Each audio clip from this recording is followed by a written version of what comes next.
Durante 40 anos eu estive dentro da igreja evangélica, mas nunca aprendi a amar a leitura bíblica, porque eu acho até que isso é uma coisa que não se ensina. Eu acho que cada um tem que aprender qual é o seu próprio método, o que para você funciona. No caso, para mim, o que funcionou foi quando eu descobri essa Bíblia, que se chama Bíblia de Estudo Esquematizada, porque ela tem, além do texto, ela tem essas explicações. Eu já tenho essa Bíblia há um bom tempo em casa, mas nunca me interessei. Ela, na verdade, é do meu marido. Em estudar através dela. E quando eu comecei a ler o capítulo com calma e ler a explicação do capítulo e esmiuçar cada capítulo que eu vou lendo, isso me trouxe um grande prazer na leitura bíblica. Então, para mim, não funcionam esses métodos esses planos de leitura que a gente, para ler em um ano e tal. Para mim, o que funciona é fazer as coisas sem pressa. A minha proposta é que a gente consiga sair daqui, desse devocional, entendendo plenamente cada leitura que a gente fizer. Não me importa o tempo que eu vou levar para ler a Bíblia, o que me importa é compreender cada trecho que eu estou lendo. E eu tenho também a intenção de aumentar o meu tempo de oração, de tempo em oração. Então, eu prefiro fazer uma leitura menor, que eu saia daqui compreendendo o que eu estou lendo e ter ainda tempo para fazer o meu momento de oração, do que ficar lendo, que é uma coisa que até me gerava ansiedade, porque eu ficava ansiosa de ter que ler 3, 4 capítulos no meu devocional, e eu li aquilo tudo sem compreender exatamente o que eu estava lendo. Não é compreender o texto, gente. Eu tenho, graças a Deus, uma boa interpretação de texto, mas era compreender em que momento da história que eu estava se passando, quem era cada pessoa dentro daquele texto. Então, a partir do momento em que eu passei a fazer esse estudo mais debulhado, isso me trouxe paz e me trouxe gosto pela leitura da palavra. Então, eu te convido a me acompanhar nessa devocional que nós vamos fazer todos os dias. Estou postando todos os dias o meu devocional e você pode me acompanhar também.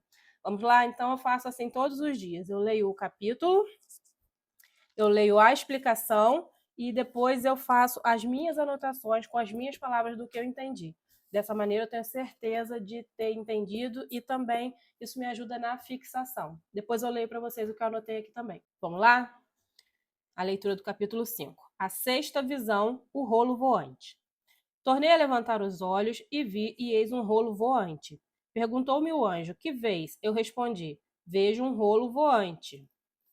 Um anjo e eu é o Zacarias. Eu gosto de ir anotando quem são os personagens que vão aparecendo para depois eu pesquisar cada um. Vejo um rolo voante que tem 20 côvados de comprimento e 10 de largura. Então me disse: esta é a maldição que sai pela face de toda a terra, porque qualquer um que furtar será expulso segundo a maldição, e qualquer um que jurar falsamente será expulso também segundo a mesma. Então aparece aqui 2 pecados. Fala-ei sair, diz o Senhor dos Exércitos, e a farei entrar na casa do ladrão e na casa do que jurar falsamente pelo meu nome. Nela pernoitará e consumirá a sua madeira e as suas pedras. Saiu o anjo que falava comigo e me disse: levanta agora os olhos e vê que é isto que sai. Eu perguntei: que é isto? Ele respondeu: é um efa que sai. Disse ainda: isto é a iniquidade em toda a terra. Eis que foi levantada a tampa de chumbo e uma mulher estava sentada dentro do efa. Prosseguiu o anjo: isto é a impiedade, e lançou para o fundo do efa, sobre cuja boca pôs o peso de chumbo. Às vezes eu travo porque eu estou pensando, gente. Eu vou lendo e vou pensando. O que é esse efa? Sai uma mulher. Prosseguiu o anjo: isto é a impiedade, e lançou-a para o fundo do efa, sobre cuja boca pôs o peso de chumbo. Levantei os olhos e vi, e eis que saíram 2 mulheres. Havia vento em suas asas, que eram como de cegonha, e levantaram o efa entre a terra e o céu. Então perguntei ao anjo que falava comigo: para onde levam elas o efa?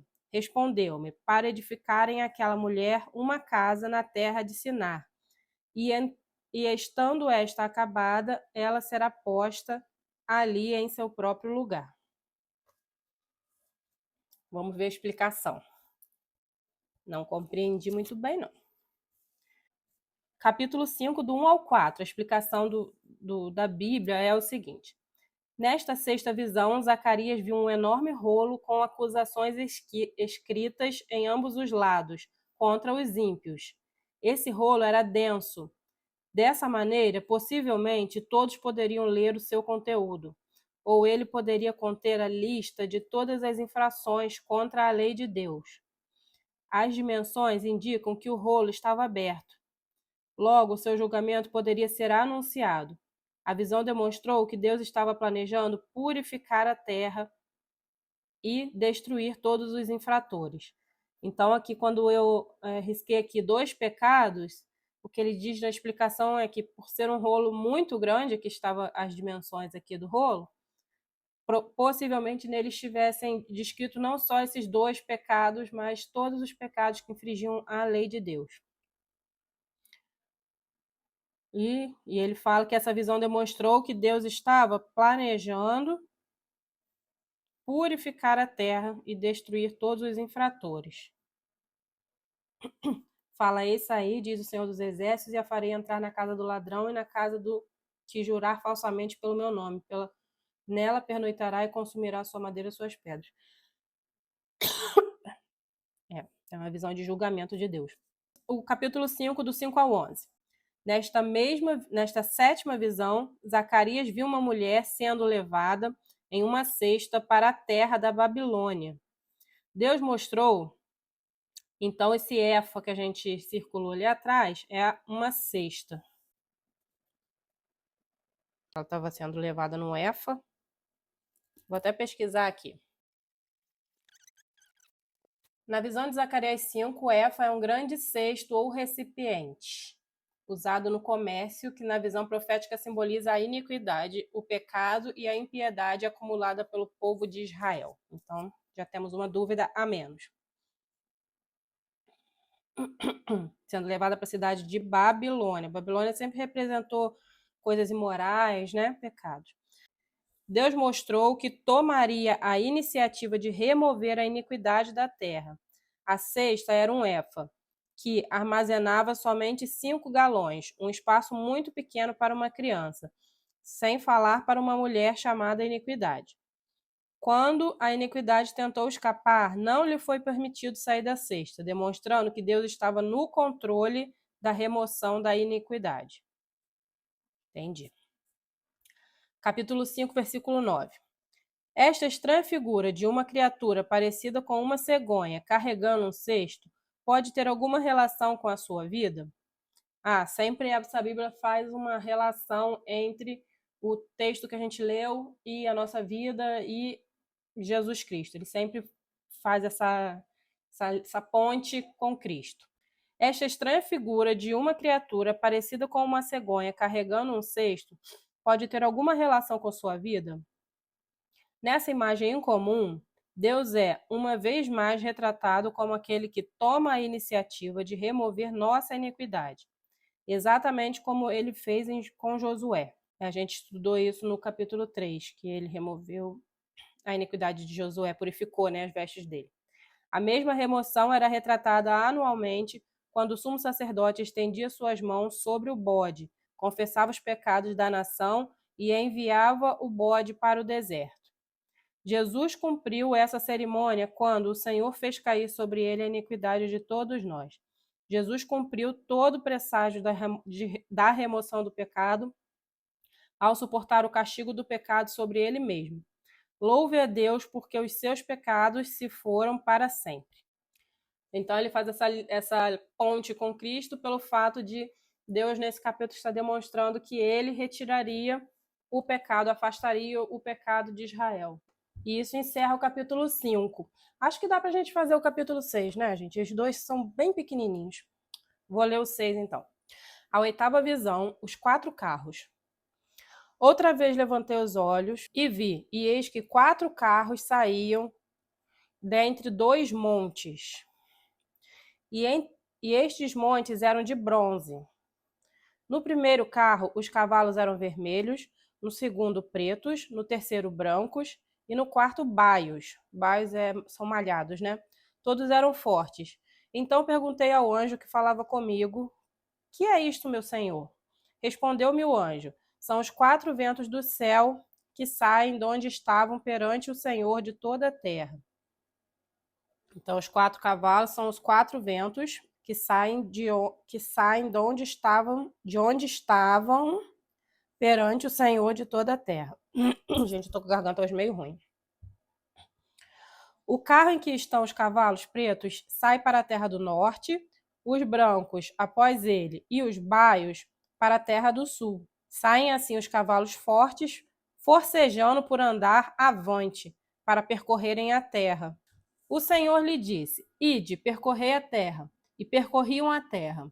E me chamou e me disse: eis que aqueles que saíram para a terra do norte fazem repousar o meu espírito na terra do norte. Não fala da terra do sul.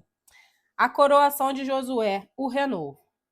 A palavra do Senhor veio a mim, dizendo: recebe dos que foram levados cativos, a saber, Heldai e Tobias e de Gedaías, e vem tu no mesmo dia e entra na casa de Josias, filho de Sofonias, para a qual vieram da Babilônia. Recebe, digo, prata e ouro, e faze coroas e põe-nas na cabeça de Josué, filho de Josada, o sumo sacerdote.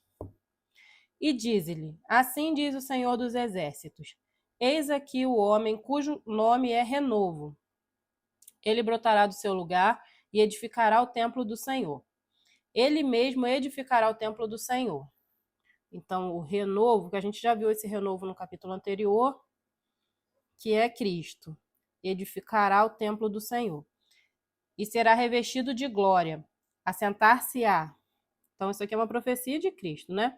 Assentar-se-á no seu trono e dominará e será o sacerdote no seu trono. E será o sacerdote no seu trono. Então, renovo Cristo, edificará o templo do Senhor e será revestido de glória, assentar-se-á no seu trono e dominará e será sacerdote no seu trono. E reinará perfeita união entre ambos os ofícios. Então, nós já vemos aqui ele mostrando Cristo como do jeito que a gente viu ontem, né? Os 2 governos, o governo civil e o governo espiritual. As coroas serão para Elém, para Tobias, para Gedaías e para En, filho de Sofonias, como memorial no templo do Senhor.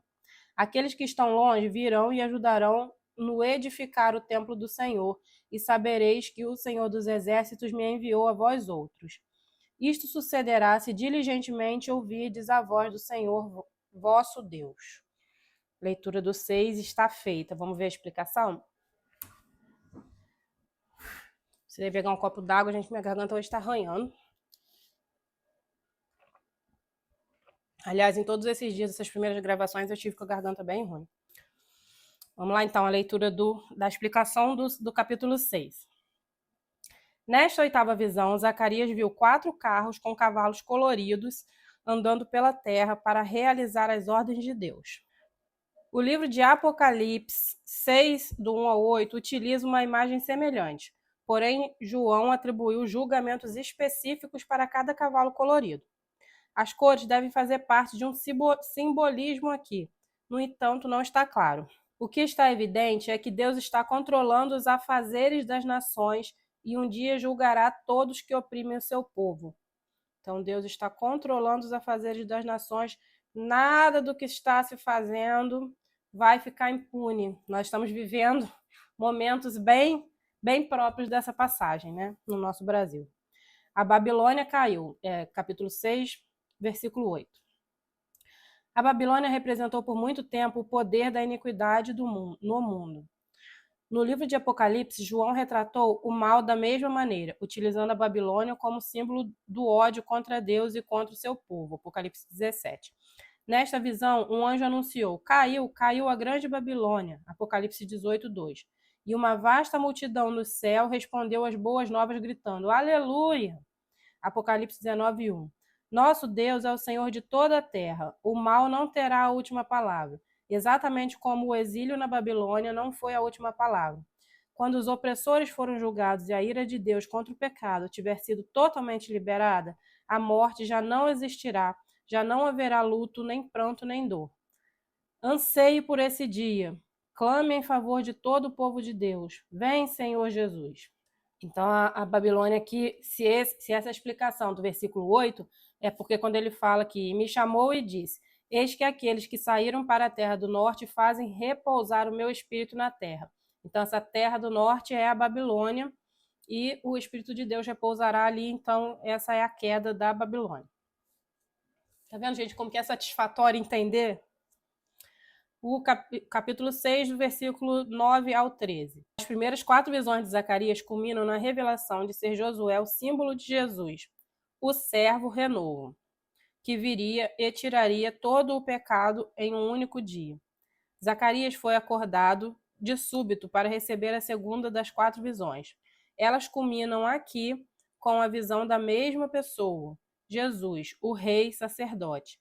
Nesta sessão, Zacarias foi instruído a realizar uma cerimônia simbólica em que ele coroava Josué e profetizava a respeito do renovo. Então, Josué aqui ele é um tipo de Jesus. Você não sabe o que é um tipo de Jesus? É todas as vezes em que um personagem está representando a Cristo ali no Antigo Testamento, né? Não sei se no Novo também, mas como eu falei, gente, eu sou leiga, estou aprendendo junto com vocês, estudando. Quem souber mais do que eu, pode comentar aí e esclarecer nossas dúvidas. Então, Josué, que era o sumo sacerdote, estava sendo aqui um tipo de Jesus em todo o livro de Zacarias. E Zacarias aqui foi instruído a coroar Josué, que não era comum, né? Coroar um sacerdote, coroa é para reis, mas ele é instruído a coroar Josué, simbolizando a coroa de Cristo, que seria sacerdote e rei de toda a nação. E termina aqui com o 6, versículo 13. O mistério de Josué pressagiou o reinado real e sacerdotal de Cristo, que está lá em Hebreus capítulo 9. Bom, então agora eu vou fazer a anotação de tudo isso que eu entendi aqui hoje e eu volto com vocês lendo a minha anotação, o nosso resumo de tudo que a gente aprendeu aqui hoje.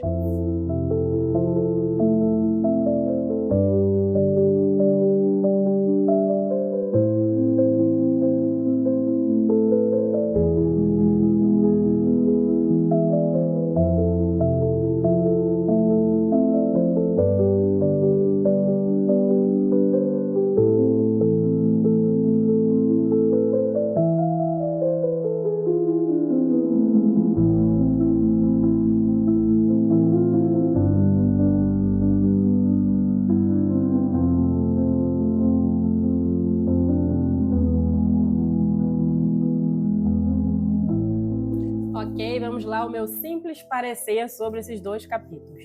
Zacarias 5 e 6. Zacarias 5. Mostra através da visão do rolo que Deus observa cada pecado especificamente e trata com cada um individualmente. Devemos confessar cada pecado para que ele seja tratado. Deixa claro que Deus não deixa impune o pecado. A visão da mulher, a iniquidade, mostra que Deus está no controle dela. Ai de nós se não fosse assim, anotei assim. E Deus deixa claro que irá retirar a iniquidade do meio de seu povo. No capítulo 6, a visão dos 4 cavalos mostra que Deus está controlando os afazeres das nações e, como foi com a Babilônia, derrubará todos os governos opressores e promíscuos. Agora vemos Zacarias sendo instruído a simbolicamente coroar a Josué, que é o sumo sacerdote, fazendo dele um tipo de Jesus que seria coroado e viria e tiraria o pecado do mundo e reinaria em todas as esferas, física e espirituais. Bom, gente, esse é o meu entendimento. Nós temos passado por momentos de muita ansiedade, né, pelos governos do mundo, vendo muitas mudanças nos governos do mundo. Mas acho que esse livro todo vem para nos tranquilizar de que Deus está no controle, nada do que está sendo feito está pegando Deus de surpresa, e que podemos descansar de que tudo está dentro dos planos dele e que ele mesmo nos guardará de todo o mal. Tenham um ótimo dia, façam suas orações, não se esqueçam, dediquem tempo de oração a Deus, porque isso é o que fortalece o nosso relacionamento com ele.